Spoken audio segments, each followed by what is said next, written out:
This is Docere Digest Podcast, breaking down health concepts. This podcast is brought to you by Docere Life Center. This innovative clinic is finding new solutions to the evolving challenges mankind faces in the 21st century. By utilizing cutting-edge technology and testing, they find root causes and also offer treatment with energy and nutrition. What is the mission? To dynamically change lives for the better while impacting families for generations. The information shared directly or indirectly in the Docere Digest podcast is not to be understood as or misconstrued as medical advice. This information is not a replacement for your current health provider who is acutely aware of your current health state and course of treatment. Any information shared about a product or service discussed by any host or guest on this podcast is not to be interpreted as a doctor-patient relationship. I'm Dr. Kyson Frank, and welcome back to Docere Digest. Today we're going to talk on victory over Lyme.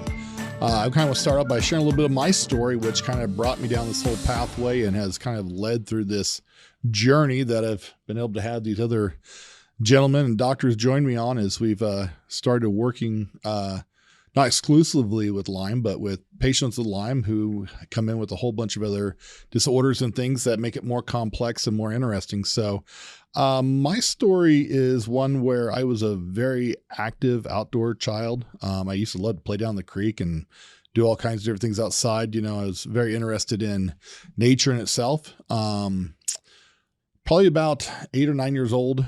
I think it was a tick that we got bit by. We stopped in Iowa at a rest stop, you know, on the way to visit the family farm. And I developed a rash on my arm. I can't remember if it was exactly a bullseye. It wasn't something that we even talked about or knew about, especially in Wichita in the 80s. It wasn't something we were discussing down here.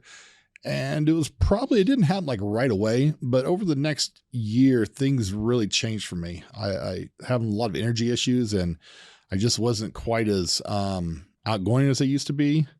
A little more depressed, some other issues that were going on. And it's really difficult even to think back that age as a child, because you don't quite understand what's going on with you. You don't have any real reference because your body's changing, you're growing, you're going through different complex situations dynamically and socially in school. And I felt like things weren't quite going the way I wanted it to. And by the time I got into junior high, I was struggling. We ended up being homeschooled one year because I was struggling in school so much. And it was just a hard thing because as I was watching all these other people that I was friends with when I was younger and used to go biking with and go do all these other things, I found that I was getting left out or I was leaving myself out of these dynamic relationships growing up. And I almost became kind of a loner. One of my teachers told my mom, well, he's such a loner. He doesn't do anything with the other kids in class. And it's too much energy, too much effort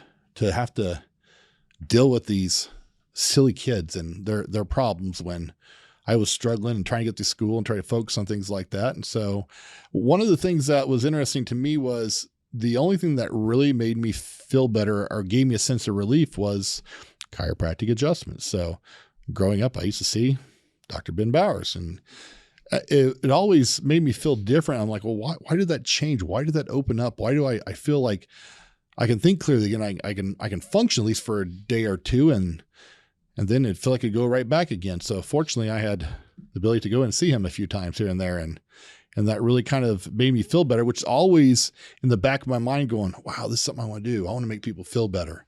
You know, and chiropractic has been such a huge part of that for me, you know, and so it was something that was always in the back of my mind. I almost felt a calling for it at some point, but, you know, and it got into high school and, you know, I made it through high school. I survived, you know, I didn't do great. It was something I survived, you know, with all the dynamics of that. And there's different things that were in there.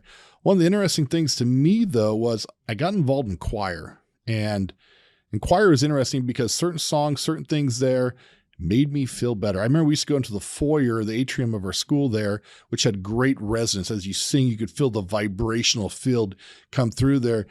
And I always felt so alive and so rejuvenated after that, which as I've gotten to energy medicine, I started learning more about music and frequencies and how these things can affect our body there.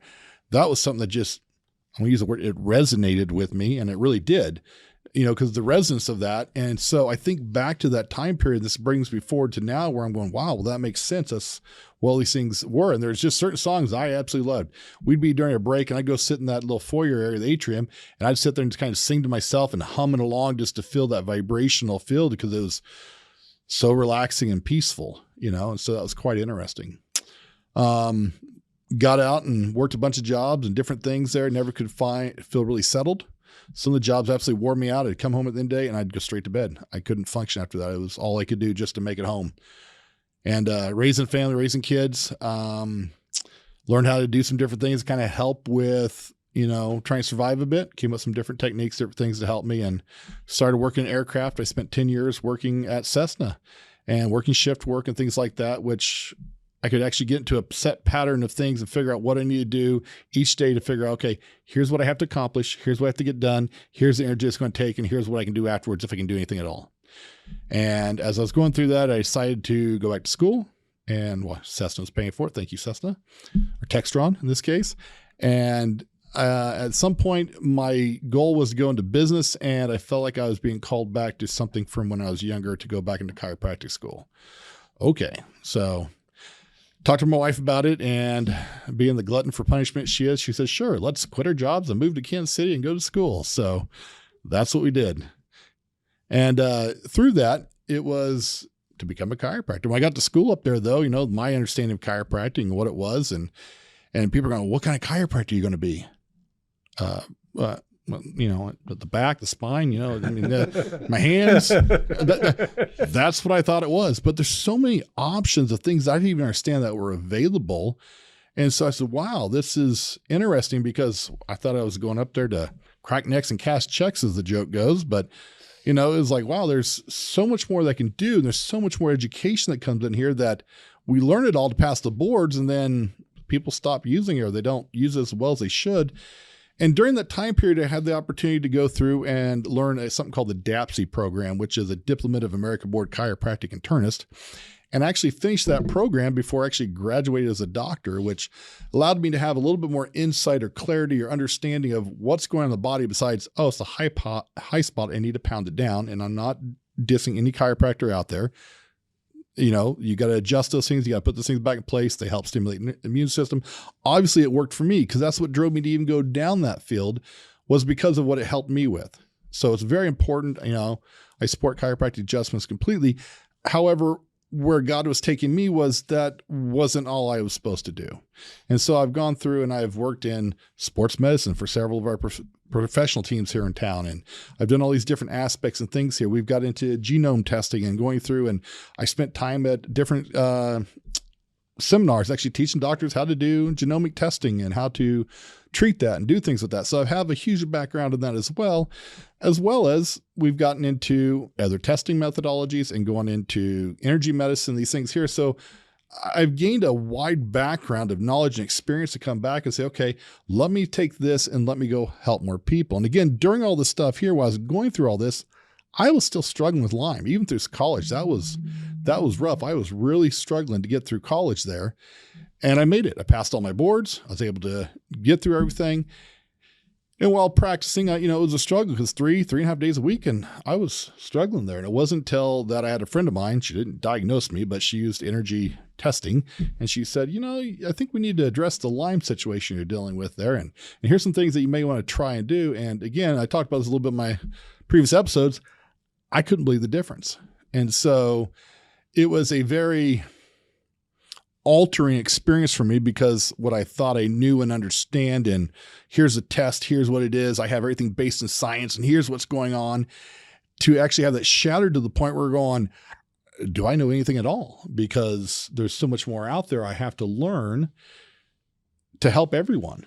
I don't want anybody to walk out of my office without getting help, but if I'm only treating half the people and getting success for it, good for them, but 100% of the other 50% is still struggling.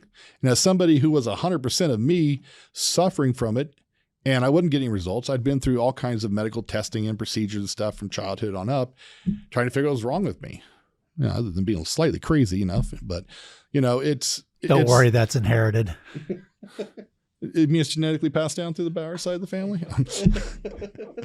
So And so all of these things kind of led me and pointed me down to going, okay, how do I go down this road? And so for years now, I haven't had any issues with Lyme. Nothing's testing for me. Nothing's showing I have an issue with it until I went hunting with my daughter during youth season, and we got attacked by a horde of ticks. I mean, like 300 bites in each leg.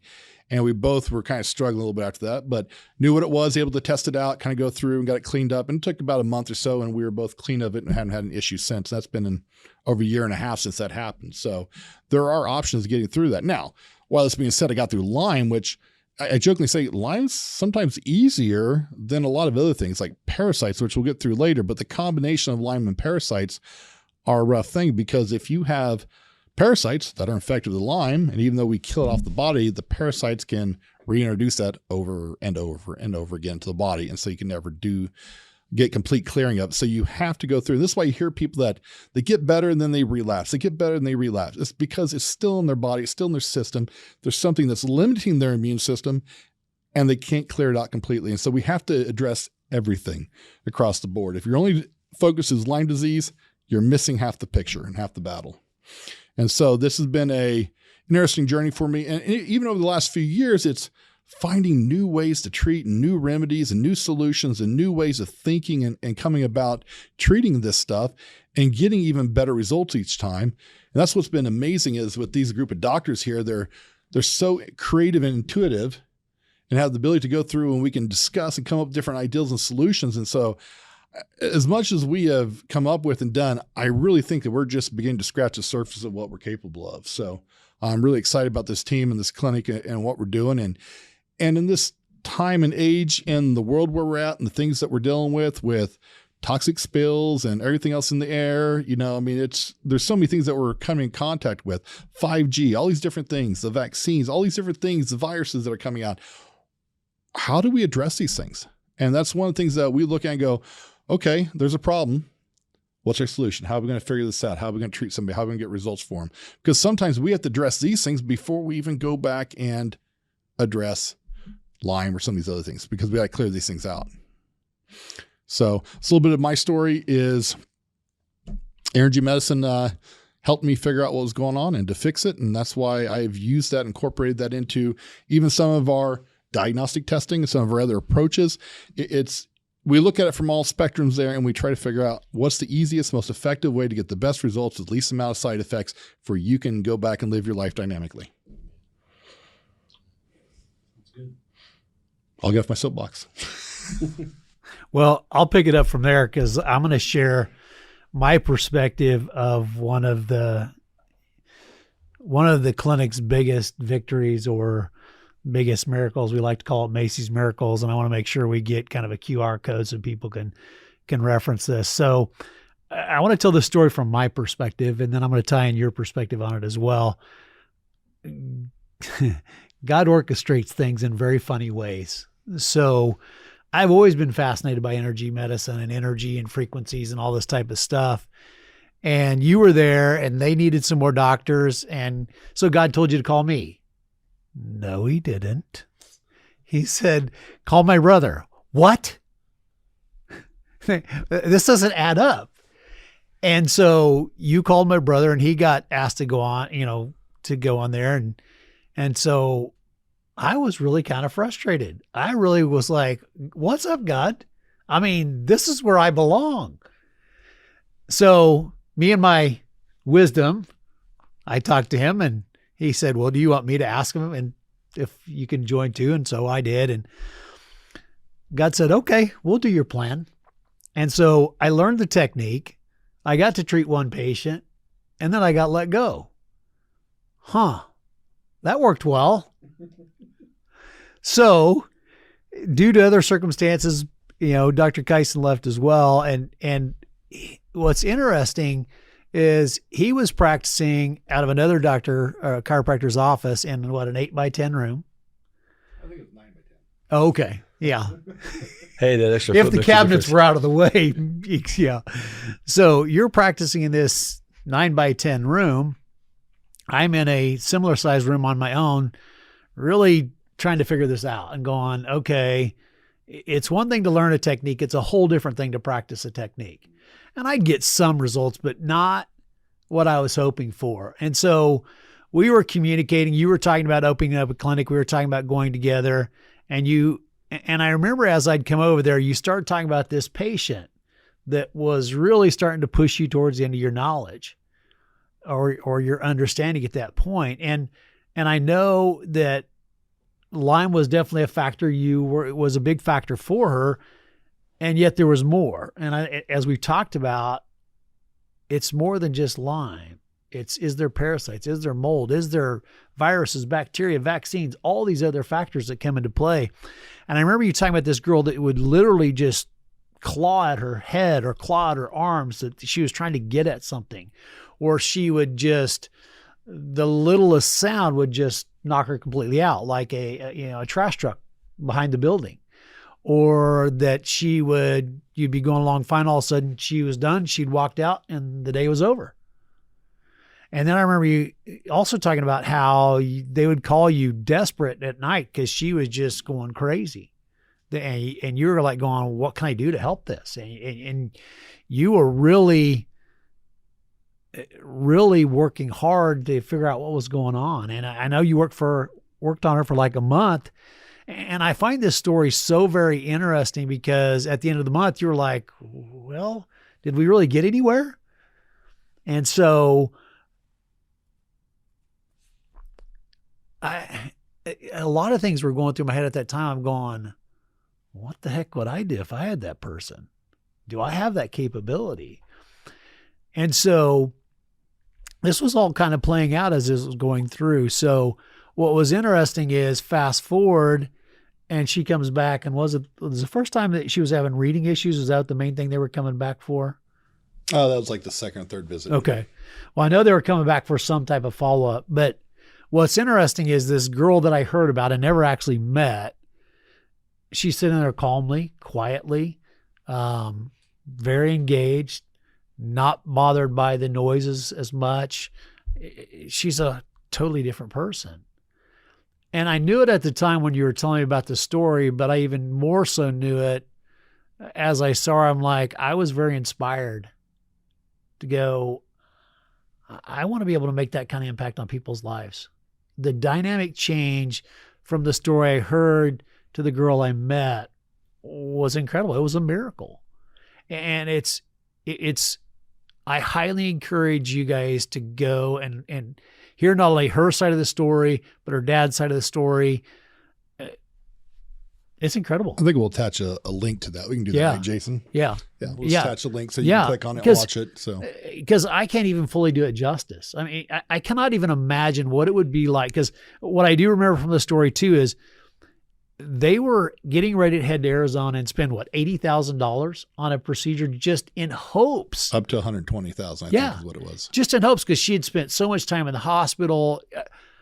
She was basically dying, literally. They're keeping her alive with IVs at that point in time. Right. And here, this kooky energy testing method brought her back to life. And it's not, the point is, again, isn't the glory of the doctors. The point is when you help the body do what God created it to do, it's amazing what the body can do. And so what I also find amazing, this is also in the orchestration too, because one of the patients that you treated at Hansa is who referred the patient to you. And I remember you talking about this, that you were like, I'll call him later. And she goes, no, you call him now. And that was a Friday. I was getting ready to head out of work. I was ready to go home for the day. Right. And so you called him and he said, what? We'll be there Monday. Yeah. So the car's packed. We'll be there Monday. I said, okay. Right. And I think that's what's really cool about this whole center is what starts with one it's the whole rippling effect that we just have a ripple and ripple and ripple effect on each other and on lives and on, as you said, generations and generations and generations. Because imagine this, what if you didn't help her? I probably would have gone back to Cessna. Right. But I mean, even from her perspective, what would her life be? Would it be this continually downward spiral into ultimate death? And what if she has kids? Would they never exist? I think that's what I find so amazing and inspiring. And what I love how this just keeps building is because it's ultimately God that's doing it all. So one of the interesting things to me is I'm going into this case and I'm running into things that I've been treating Lyme for a while at this point, and I'm running into things that I haven't ran into before, and I'm questioning whether or not I'm sane or not, because I'm like, well, we didn't get taught this in school, or this isn't what I know any other doctors that are talking to me about this. And so you start to question all, am I off the reservation here? Is this really what's going on? And nothing's confirmed except for what I'm finding. And it was interesting because there's one point in time where they took her to the hospital and they did all the testing, everything else. So we don't find any parasites or anything like that. They go, but sounds like it could be. And so they wrote her a prescription for like a $960 drug or whatever else. And her dad's like, do I really need to fill that? I go, that's up to you. But it may be really harsh on her. And they did scopes, did all kinds of stuff. They couldn't see anything. And a week later, all of a sudden she's dropping worms like crazy out of her stool. And I'm like, how do you miss that? I mean, you did a scope, you put a camera up there to look for it. You couldn't find it. All of a sudden we're dropping all these different things. Well, the other big one for me that I learned a lot about on this one was Toxoplasma gondii, which is a cat parasite that was getting into her brain, and different frequencies would drive her crazy and she'd lose her mind. And it was absolutely wild trying to clear that out. And that takes a while. And again, I was very limited in what I had in the room, my test kits and the ability of what I had, but we persevered with what we had. And it was interesting because there were small changes. There were small victories. And believe me, I celebrated every single one of those that first month she was there. And, it was things where if we put her on a vide plate, she would have fell on her face and just not be able to handle it. And so we get done. It's okay, let's send her home. We're going to plan on keeping her there for a month or two. You guys need a break. You need to get back home. And then we'll see what we need to do after that as a follow-up. And this is the spring of 2020 during COVID and all the stuff that's going on here. So this is a very dynamic time in the world too.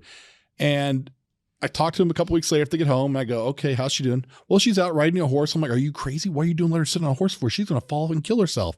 Oh, no. And so all of a sudden it was just, as soon as she got home, things started shifting dramatically and changing. And so while that first month was very difficult, especially going through the whole first lunar cycle with the parasites, all of a sudden when she got home, boom, things started taking off there, and we'd get huge growth and huge change. And then we'd run to a roadblock, and then we'd address that. And we kind of go through these different phases of cleaning these things up. And, it's one of those things where it was so dynamic for me as a doctor to go through that experience where it literally took me to the ragged edge and the limit of my understanding at the time to have to go through and say, okay, Lord, what do I do next? Where do I go? How do I help this person? Because I want so badly for this person to get better. And this isn't the first one that does it, because every time I get through somebody like this, I'm like, great, I've got it figured out now. God goes, okay, here comes the next one. And I think we're going to talk about that out here in a second. But, there's these ones where it's not just me as a doctor learning and growing. It's being innovative and coming up with new ways to get results, and just being, I don't want to use the word desperate, but just emphatically seeking, and asking God for direction and ways of understanding things. It's taken me in a lot of different directions, and some of them have been absolutely amazing the way they've worked. So one of the things I respect about you and admire is your incessant desire to get results. And that's one of the things that has inspired me to. It's so easy to get focused on other things, and all that really matters is the results for the patients. It's that's what we're here for, is to help one another. So, which that kind of leads into the next, what we thought was the next Macy. Yeah, so I'll go ahead and talk about that one. It's kind of funny because even going back to Macy, I remember you said it started around the time COVID started, and that was around the time I got laid off when COVID's first really was sweeping the world, and I came up and started learning some of this technique from you during that time, and I think I was leaving like right when you got that call. Like, she was coming in the week after I left, and it was interesting for me to hear some of that, from a distance while I was still in Florida, hearing some of the progress going through that. But what was really cool is when I actually moved up here last year, again, we thought this was the next Macy, and as we've been able to see, it was a very different situation. Let me give you a little bit of backstory on that you probably weren't there for. So I get this call from this family, and they really want to talk to me. So one of my patients in Montana's works with this lady's aunt. And so she sent him this video, Macys Miracle, say, hey, you need to watch this. And so this is Macys Miracle actually having an effect on this gal here in Chicago. And they do a Zoom call, and we're kind of talking and everything else. And she's kind of sitting there just kind of lackadaisical, not really paying attention to much. And her parents are talking. And they go, we watched the video. Our daughter's exactly the same way. She has the exact same issues and everything else. I'm like, okay, well, I've been down this road before. I've got so many more things that we can do for her. I've got so many more treatments, so many different things that we're going to just blast through this. I said, well, this is March. I said, well, we'll see about getting her back in college by August, you know? Well, I set a deadline, you know, so that kind of motivated a little bit here, you know. Got your halo removed, huh? Well, she came in, and all of a sudden there's a lot of things that are similar to Macy, and there's a whole lot more going on here, things I really hadn't dealt with yet, like Chagas and things like that. So her dad was a missionary in the Dominican Republic, and while she was there, she picked up a whole slew of things. And talking about Lyme specifically, it wasn't just Borrelia burgdorferi. There's like 3 or 4 different types of Borrelia. There's Babesias, Bartonellas, things that are a little more exotic than what we normally see in the United States. And so there's this whole slew of things there. On top of that, we have a parasite, Chagas, which is one of the most underserved diseases in the world. There's not even good medical treatment for it. And she has this going on in her brain as well. And I'm like, wow, okay. So this is a little more challenging because I got to figure out how to deal with Chagas now in people. And we've actually had some really good results with quite a few people with it. So, and it's really opened up options. Again, this took me to my limit of what I thought I knew. And we as a team on this one came in and we looked at different ways of doing stuff and we worked together and came up with some different things here. So should I give an update on where she's at, or do you want to wait? Actually, I want to go into a little more on, you know, the innovation process. Because like you said, when you first saw her on Zoom, you kind of had this expectation and this, you know, this deadline, this goal. You're like, okay, it's going to happen by this time. But what was different when she first came into the office is all of a sudden she's coming in a wheelchair and she doesn't remember much of her life. And all of a sudden things are way different than you were expecting. Even when I came in, when she came down that time, she was again in a wheelchair.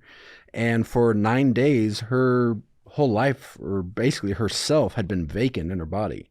Like she'd just been kind of absent. She'd been existing, but didn't recognize people, couldn't really take care of herself, couldn't really do anything except just exist.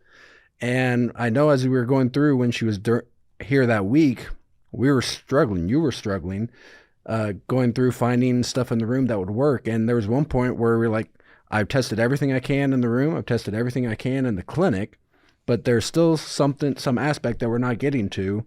So what was your process after that, or your thought that led you into a whole new realm of treating patients, which we've actually used with other patients since then?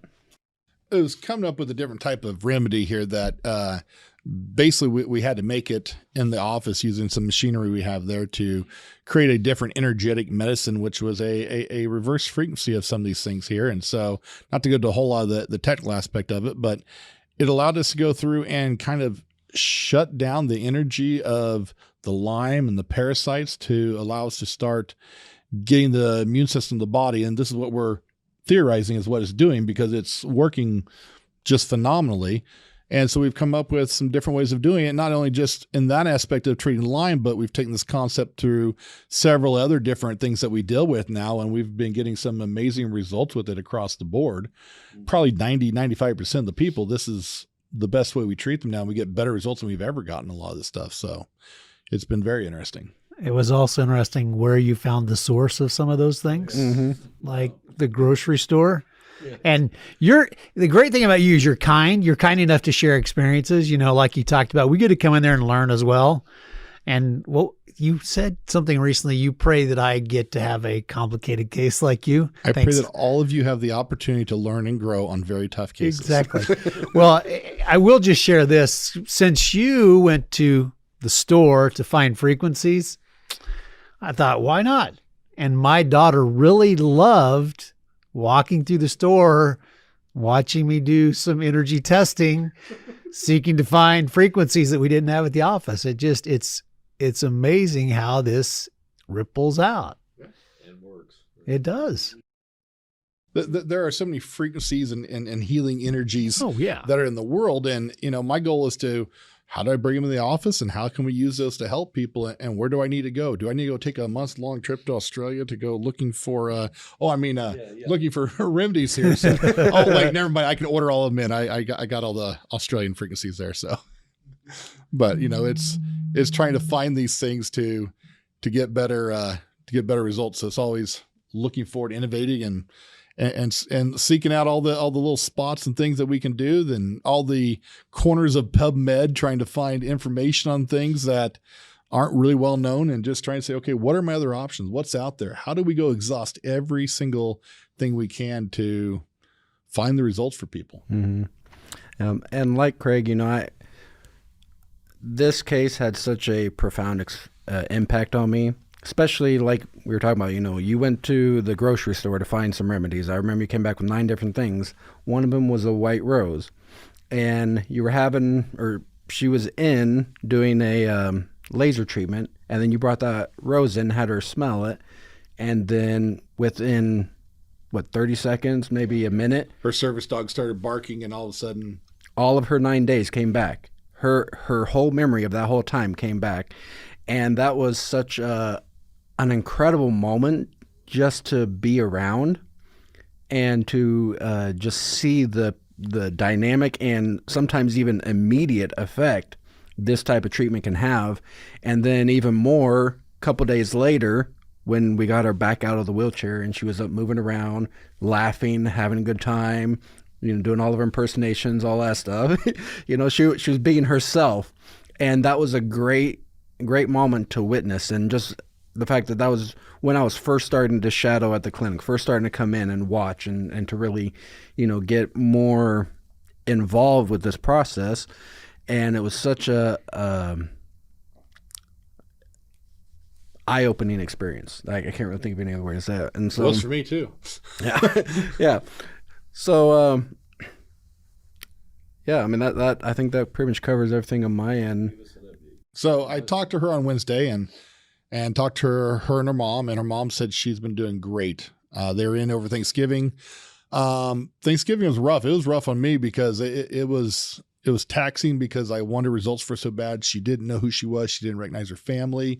And she's looking at me at these innocent eyes because she was almost like an 8 or 9 year old. And she goes, "Are you going to fix me for I can recognize my family?" About broke my heart. I go, I'm doing the best I can. And unfortunately, we didn't get her well enough to recognize her family for Thanksgiving, but within a few days after that, her mom said she's back 100%. I was seeing Christmas pictures of them as a family, laughing and carrying it on. Christmas was great. She knew everyone. And so kind of going through some of that there. January looking pretty good. Talked to her Wednesday, 2 days ago, and she's doing phenomenal. Her mom said she had a slight, about 30-second seizure. She was in and out of it, and that's all she's had this year. And this is a very complex case because one of the big ones we're still dealing with is finishing up, cleaning up the Lyme. She's working out every day. She's going to church. She's being involved. She's a 20-year-old girl who's very vivacious. She has a great energy, great personality. She's so funny. I said, are you okay with me sharing your story on our podcast? She goes, yeah, but you have to use my pseudonym. I go, what's your pseudonym? She goes, I go by Shamanda Dork. So here's to you, Shamanda Dork. So we're actually going to have them and her family on a podcast later on. We're going to zoom them in, I think, and kind of go through their whole story a little bit more because it's a very complex, multi-layer issue as far as how this testing goes and how we went through and able to get her through here. But the real thing is, and her parents will probably share more of this, is they exhausted every medical option. They went to a lot of the big hospitals in Chicago, up there in the Northeast, going through all these different things. And they were told over and over again, you just need to commit her to a psych ward, which would have actually destroyed this girl's life. Mm-hmm. And it broke my heart to think about how many people are there that need help. And this is where it is because the doctors say, we don't know what's wrong. Or one doctor say, well, it's this. And then the psychiatrist came in and go, no, it's definitely not that. It's this. And nobody knew what was going on. And we ended up with multiple types of different Borrelia and co-infections here. And then we're also dealing with parasites and some mold issues and a bunch of other things that are going on that we have to literally be able to go through and figure out the best approach to go through and break this down. And it wasn't all rainbows and sunshine here. I mean, there was a lot of very rough times there. And after going through what we went through with Macy and knowing, hang in there, stay the course, I did not hit my goal by August, but here we are less than a year later, and she's doing phenomenal. I think we're right on the right track. There's still going to be a few more months of us maintaining and finish clearing some things out there, and then maybe some maintenance mode for a while after that. But she's back. She's vivacious, full of energy, and just a very hilarious person. So I'm so thankful the world has her smile and laugh back. What also is interesting, I find too, and this is where I the last time they were in, I think I spent more time with the parents, is the impact on the family. You talked about, committed to a psych ward. Not only does that, that would have destroyed her, but it destroys her family. And it's so cool to see how, like you talked about, her parents that could actually sleep through the night. How big of an impact was that to them? How much does that change their life and their world? And that's what I love about what we do. It's not just about the patient. It's about their whole dynamic. Right. Well, I'm going to talk about another young lady. She came to me in 2006, 2007. And by young, I mean she was in her late 60s. And there was, for us in the 60s, I mean, we understand that youngness. And Sherry was a very unique person in the fact that there was no question that she had Lyme. She knew she had Lyme because in the late 90s, she was working in her garden and she just felt something bite the back of her arm. She just reached up and scratched it and rubbed it, didn't think nothing about it, and went about and back into the garden. Next day, she was doing some other stuff. And anyway, long story, she went to take a shower that night, and lo and behold, she felt a bump where that bite was. And so with the help of mirror and stuff, she found a very engorged or enlarged tick on her body, right? Which means this tick had been on her body probably somewhere between 30 to 40 hours, right? Which is a very long time. It's a very bad case of Lyme's. And sure enough, she told me that when she got the tick off, she didn't really see a rash, and there's a little bit of a slight discoloration. But over the next few days, all of a sudden, the bullseye rash appeared. 3-4 days later, she started having rashes all over her upper back, all over her chest, and even up into her neck. And, she took a bunch of stuff. She'd done a lot of stuff in healthcare. And so she was trying to get it under control. But remember, this is in the 90s, and we didn't know much about Lyme's in this sense back then. She's from the northern part of the U.S., and she went to see some specialists up in the Northeast area that supposedly knew what Lyme's was and treated all these kind of factors. So now fast forward from that time frame to 2006 when she came to see me, she brought in 109 supplements, meds, drugs, drinks, pills, whatever you want to call, that she was taking at a current basis. And we had guesstimated she'd been over 200 some in that 6-year time frame. She'd been to over 20 different specialists, right? Because, this wasn't Lyme's. This is cardiopulmonary disease. This is cardiovascular disease. This is cardiocirculatory disease. This is cardiopathic disease. This is psychosomatic disease. She had arthritis. Just the diagnostic list that she had was really phenomenal. And in fact, when she came down from Northeast down to Wichita and came to the office, she was in a wheelchair, right, late 60s, and being assisted by family. And back then, it's like we didn't really know a lot about it, but I knew as a functional medicine doc to quit asking what it is and start asking why is the body presenting this way, right? Which is what we do. It's like we don't care what you call it, right? As much as we care why the body's doing what it's doing. So I dug into what I knew at the time. I was doing some of the energy medicine at the time. I did a lot of functional medicine. And so we really went and found the dysfunctions at that given point in time where she was at. She had all the symptomatology. She had joint pain. She had muscle pain. She couldn't walk. She was unable to think. She couldn't recall things. Her memory was gone. And this is a very intelligent woman who at that time, or prior to that time, before she retired, was running 3 different businesses, right? Multi-million-dollar businesses, and she was a very intelligent woman. Family said, everything about her was just shutting down, and she was just, a slimmer of what she used to be. So as we started into the process, she came down, spent 6 weeks with me down here in Wichita at that time, and we really went through. By the time we got her to leave, she didn't need a wheelchair. She didn't need a walker. She didn't need crutches, right? She was able to ambulate. And so then we started treating her from a long distance before we had Zoom. Back when, even before it was telemedicine, we started doing all that kind of stuff. And the long story short is what happened for this young lady is we got her life back, right? She was able to travel again. She was able to get back out into her garden. There's a time frame when she would just stay crawled up in her room and never left her bedroom, right? Because of all the things that were going wrong and it hurt too much to do anything. Her bowels quit working. Her urine quit working. She was having trouble breathing. All these things were shutting down, and they were just telling her she was dying and, just get ready for hospice and all these factors in the 2000s. Fast forward almost, 15 years later, surviving, functional, traveling, doing all these kind of things. And what the funny thing about that is by the last time I checked in with her, we had her down to 5 things that she was taking, right? And yet still sustaining life in her mid-80s now, right? So for those that think it's too late or it's too far gone or, hey, this is your life, the rest of your life.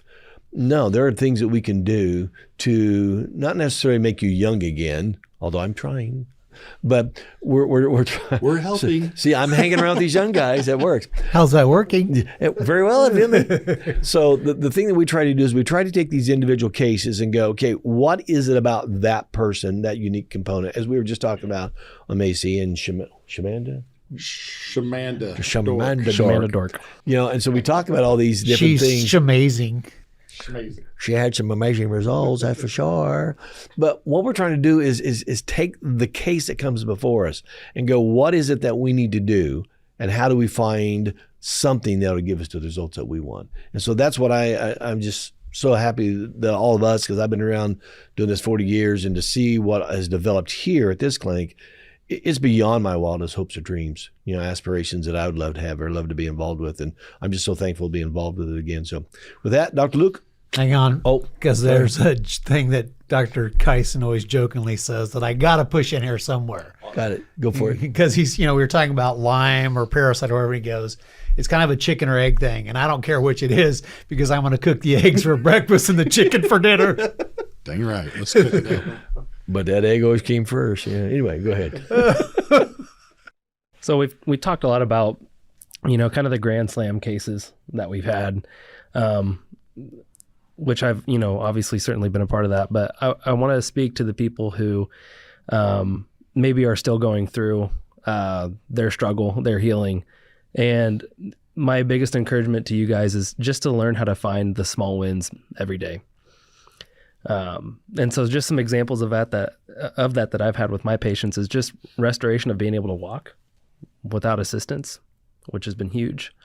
And then at other check-ins, patients are like, yeah, I caught myself walking a mile further than I typically could. And so it's just like, unassisted. Hello, that's amazing.